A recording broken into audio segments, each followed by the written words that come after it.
Hello, my name is Lisbeth Ochoa Rodriguez. I'm from Sioux City, Iowa.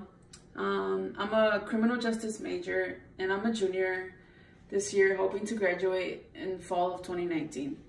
I'm also on the women's soccer team here at TU. Today, I'm going to talk about the Fourth Amendment and how important it is.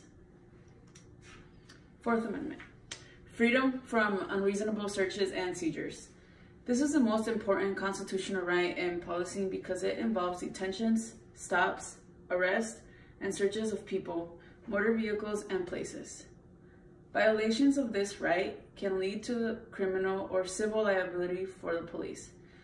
Searches and seizures also involve the right to privacy. There are two types of search and seizure, without a warrant and with a warrant. Search and seizure defined. Search is exploration or examination of individual's home, premises, or person to discover things or items that may be used by the government as evidence in a criminal proceeding. Seizure, the exercise of dominion or control by the government over a person or thing because of the violation of law. The general rule is that searches and seizures can be made only with a warrant. Most searches and seizures are made without a warrant. Things to search and seize. Contraband, such as illegal drugs, counterfeit money, and gambling paraphernalia. Fruits of the crime, such as stolen goods and forged checks.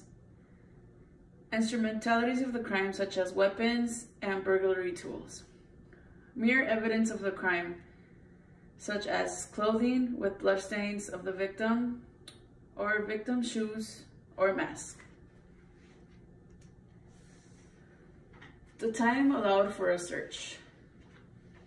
Fishing expedition is for additional evidence conducted after all the evidence named in the search warrant has been discovered. A search warrant cannot last indefinitely, with or without a warrant.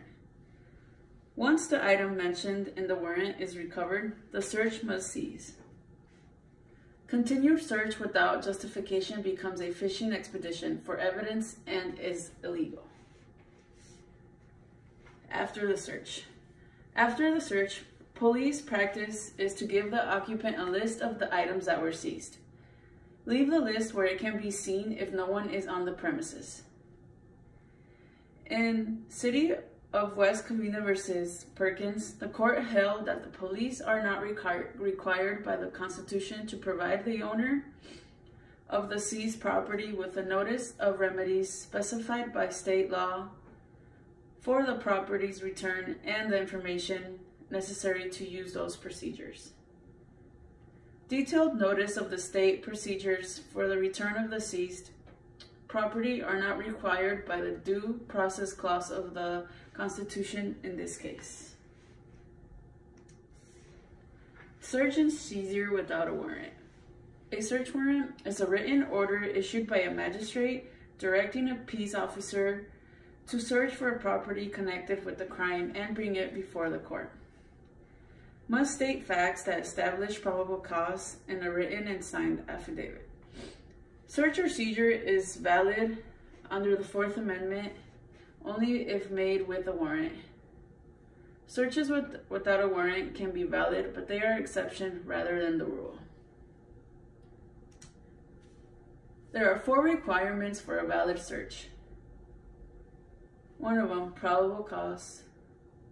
Second, a supporting oath or affirmation. Third, a description of the place to be searched and the things to be seized. And the last, the signature of a magistrate. Today you were able to learn about the Fourth Amendment is the most important constitutional right in policing, how search and seizure can only be made with the warrant. A search cannot last indefinitely with or without a warrant. The 4 requirements for a valid search warrant. That's everything I have today, and thank you for listening.